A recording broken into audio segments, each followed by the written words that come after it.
Hi everyone. In the last class you have studied about chemical reaction and how to write a chemical equation. We know that chemical reactions involve the breaking and making of bonds between atoms to produce new substances. So while breaking and making of bonds between atoms to produce new substances, they make different pattern. So depending on these pattern, we have majorly four types of chemical reaction. Then in this topic we will study about types of chemical reaction. What are the different types of chemical reactions? First one, chemical combination reaction. Second, decomposition reaction. So here this decomposition reaction has subtypes: thermal decomposition, electrolytic decomposition, and photolytic decomposition. Then the third major type of chemical reaction is displacement reaction. Fourth one is double displacement reaction. Now we will study all these types of chemical reaction one by one. First one, combination reaction. So commonly, what is the meaning of combination? So we can say that combination is the combining of more than one substance, right? So we will use the same technique to define this combination reaction. Before that, we have to do an activity. Now, take a small amount of calcium oxide or quicklime in a beaker. To this, slowly add water. Touch the beaker as shown in figure. Do you feel any change in temperature? Yes, we feel increase in temperature, which shows that a chemical reaction has taken place. Then, what has happened in the beaker? We will write it with an equation, that is calcium oxide, which is called quicklime. When it reacts with water, it forms calcium hydroxide along with the liberation of heat, right? Then what has happened in this reaction? In this reaction, calcium oxide and water combine to form how many products? Single product, that is calcium hydroxide. So it shows that there are two reactants. One is calcium oxide, another one is water, but it has produced only one product, that is calcium hydroxide. So these kind of reaction are called as combination reaction.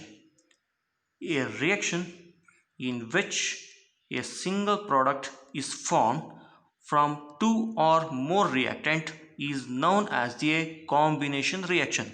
I will repeat, a reaction in which a single product is formed from two or more reactants is known as a combination reaction. But we have to notice one more thing, that is during this reaction, along with the product, heat is produced, right? So based on this, we can say this reaction also as exothermic reaction. Then what is the meaning of exothermic reaction? Let us see. So commonly, exo meaning releasing out, therma meaning heat. What is exo? So exo meaning release out, therma meaning temperature. Then reactions in which heat is released along with the formation of products are called exothermic chemical reactions, as we have seen in the previous example, that is calcium oxide which reacts with water to give calcium hydroxide plus it releases heat, right? So it is an example for exothermic reaction. Is there any other example? Yes. Other examples of exothermic reactions are burning of natural gas, that is methane. When it burns with oxygen, to produce carbon dioxide and water vapor. So here we know that when it burns, which one? Methane. It burns with a flame. So around the flame we can feel heat, right? So this is an example for exothermic reaction. Second example, respiration. So what is respiration? That is the glucose which is absorbed in the intestine. It combines with oxygen in the cells of our body and provides energy. Since the respiration process is releasing energy, it is called as an exothermic reaction. Then the third example, decomposition of vegetable matter into compost. So where we have seen this example, so cow dung, whenever we are making compost by using cow dung, around this vegetable matter we can feel heat, right? So for that reason, this decomposition of vegetable matter into compost is also an example for exothermic reaction. Commonly, I will give you one more example. So whenever we are eating betel leaf with, that is in pan bida, so when he apply more amount of edible tuna or calcium carbonate, we feel that our mouth is burning. So this is also an example for exothermic reaction. Then we will move on to the next kind of chemical reaction, that is decomposition reaction. Now, commonly, what do you mean by decompose? So decompose meaning split into two or more substance, right?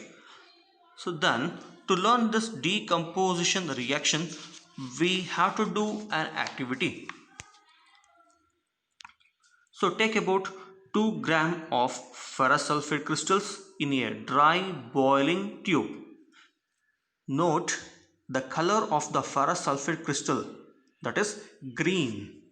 Now heat the boiling tube over the flame of a burner or spirit lamp as shown in figure.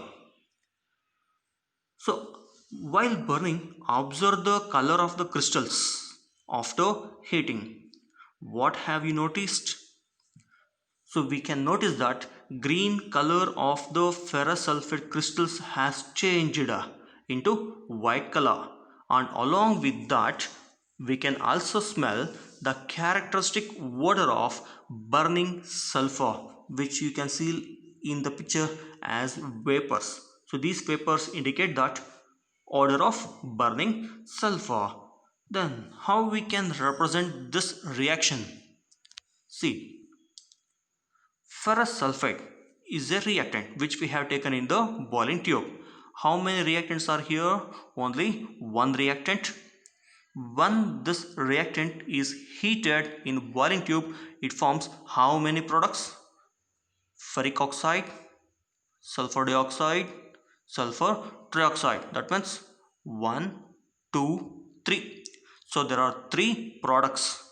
How many reactants? One reactant. That means a single reactant splits into 3 simple products. So these kind of reactions are called as decomposition reaction, right? So in this reaction, green color ferrous sulfate crystals lose water when heated and the color of the crystals changes. It then decomposes to ferric oxide, sulfur dioxide and sulfur trioxide. So such a reaction in which a single reactant breaks down to give simpler products is called decomposition chemical reaction. Then we have seen that there are 3 other types of decomposition reaction. So we will learn one by one. First one, thermal decomposition. What is thermal decomposition? So in common, what is the meaning of therma? So therma meaning heat, right? That means the decomposition which takes place with the help of heat. Then for that we will do an activity. Have you seen the picture? Yes.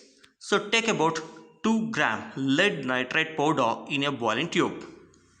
Hold the boiling tube with a pair of tongs and heat it over a flame as shown in figure. What do you observe? That is, we can observe brown fumes over the test tube, right? So we have seen these changes. Then what has happened here? We took lead nitrate in the boiling tube. So we have heated the lead nitrate. Then this lead nitrate decomposes or splits into more products, that is lead oxide, nitrogen dioxide and oxygen. The brown fume which we have seen over the test tube is nitrogen dioxide. So this is in which color? Brown color. So here one reactant on heating splits into 2 or more products, but here 3 products, right? So these kind of reactions are called as thermal decomposition reaction. So decomposition reactions which takes place by absorption of heat are called thermal decomposition reaction. Then we will move on to the second type of decomposition reaction, that is electrolytic decomposition. Now commonly, what is the meaning of electrolytic? Now electro meaning current, lytic or lysis meaning breakdown.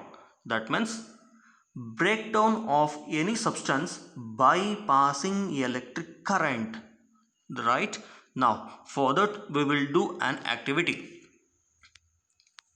Take a plastic mug, drill 2 holes at the bottom and fit rubber stoppers in this hole.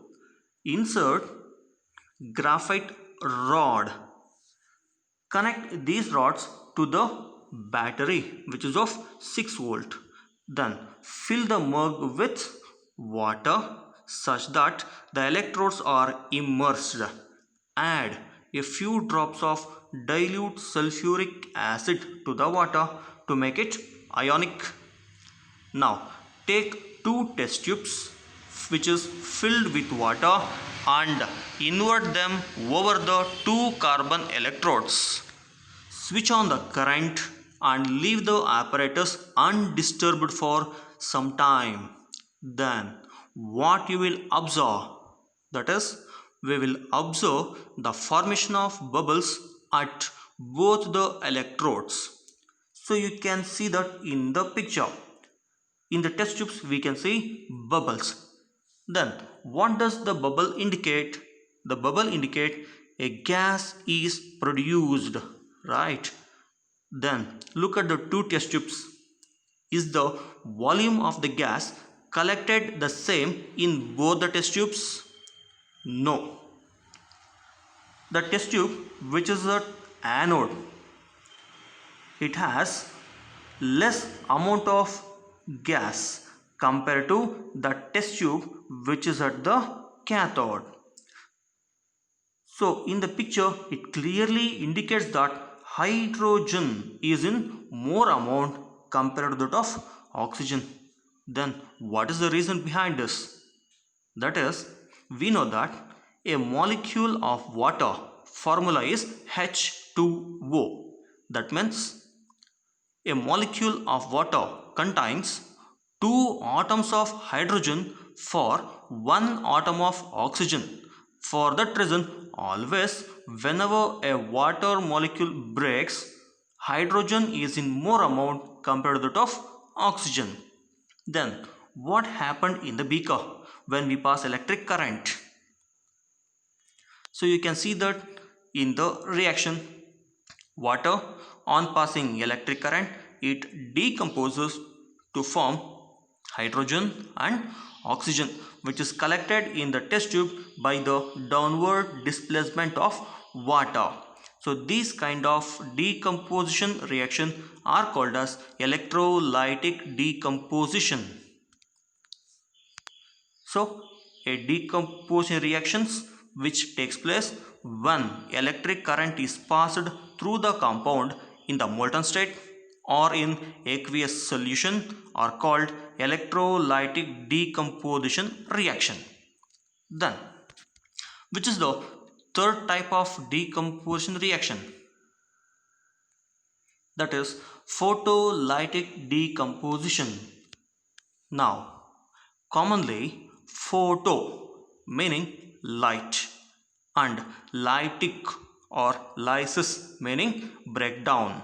That means decomposition which takes place in the presence of light is called as photolytic decomposition. Then to learn this again we will do an activity.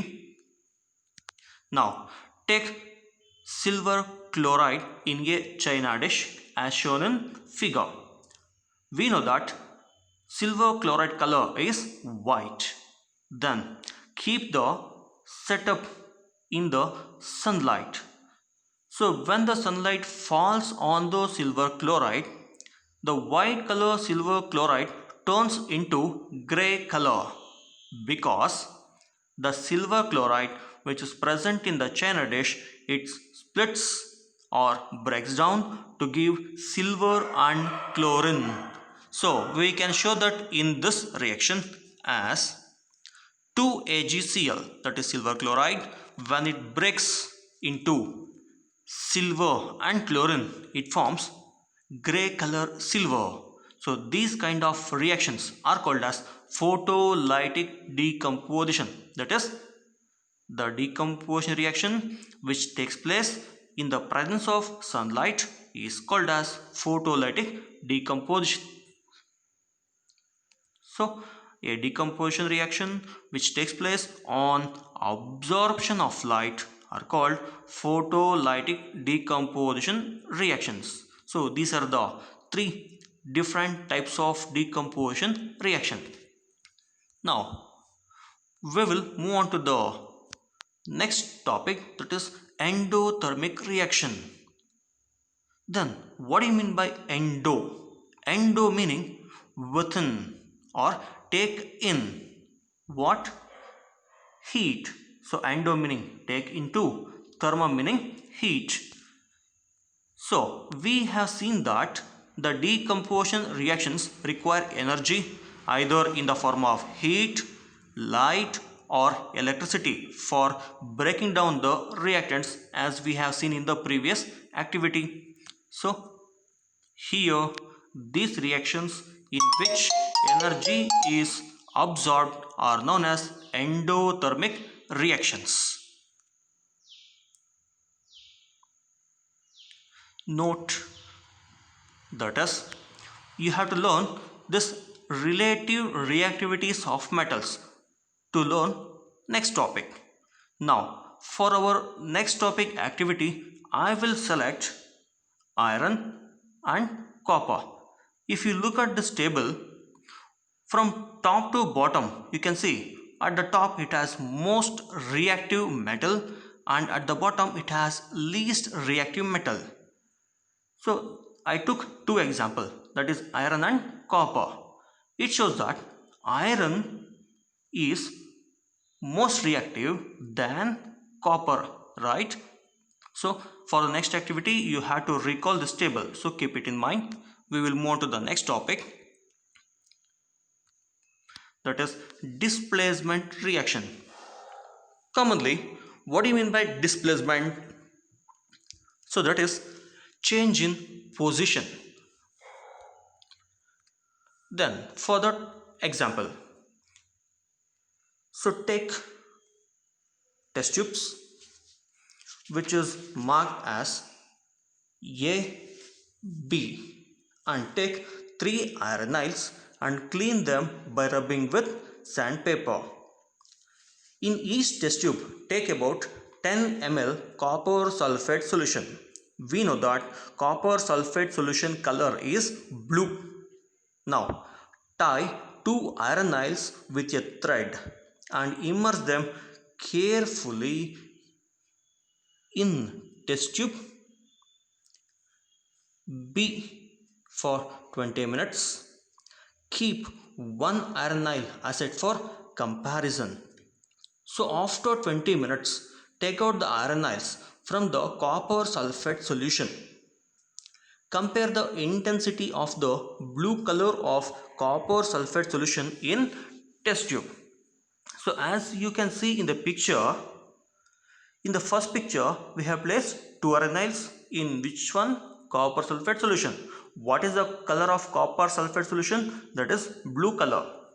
So after 20 minutes we can see the iron nail which is kept in the copper sulfate, it turned into which color? Brownish color. And the iron nail which is kept aside, it doesn't form any brown color. So it shows that a reaction has taken place. Right. So in the third picture we can see that in the test tube A, which does not contain any iron nail, it's still showing which color? Blue color. But the test tube B, which we kept iron nails, the color is turned into greenish color because the copper sulfate turned into iron sulfate and it has separated copper. That means it is copper which is displaced by iron. So these kind of reaction are called as displacement reaction. Then here we placed iron in copper sulfate, and this iron, since it is more reactive than copper, it has displaced copper and forms iron sulfate and copper. So these kind of reactions are called as displacement reaction. Then what is the displacement reaction? Reactions in which a more reactive element displaces a less reactive element from its compound are called displacement reaction. In the above example, iron is more reactive element. It displaces less reactive element, that is copper, from its compound, that is copper sulfate, and forms iron sulfate and copper. The fourth major reaction is double displacement reaction. So here, as the name itself indicates, displacement reaction is taking place, but it is double. That means two ions are changing their position. Now for that we will do an activity. Now take about 3 ml of barium chloride in a test tube and about 3 ml of sodium sulfate in another test tube. Now pour the sodium sulfate in barium chloride solution. So whenever we pour the sodium sulfate in barium chloride solution, we can see that a white color insoluble precipitate is formed in the test tube. So that white precipitate formed is barium sulfate and the clear solution which remains is sodium chloride. So here the reaction takes place, that is sodium sulfate, barium chloride. When they exchanges their ions, it forms barium sulfate and sodium chloride. So here the two reactants, they exchanges their ion, that is sodium sulfate. Here sulfate joins with barium, and from barium chloride chlorine joins with sodium to form barium sulfate and sodium chloride. So these kind of reactions are called as double displacement reaction. And the white precipitate which is formed is barium sulfate. So any reaction that produces a precipitate can be called a precipitation reaction, and the reactions in which two ionic compounds in the solution react by exchange of their ions to form new compounds are called double displacement reactions. In the above example, the two ionic compounds are sodium sulfate and barium chloride, right? So, if you understood this topic, so at the end I have given some questions you can solve to check your understanding. And if you like this video, please subscribe to my channel and press bell icon to get the updates. Thank you.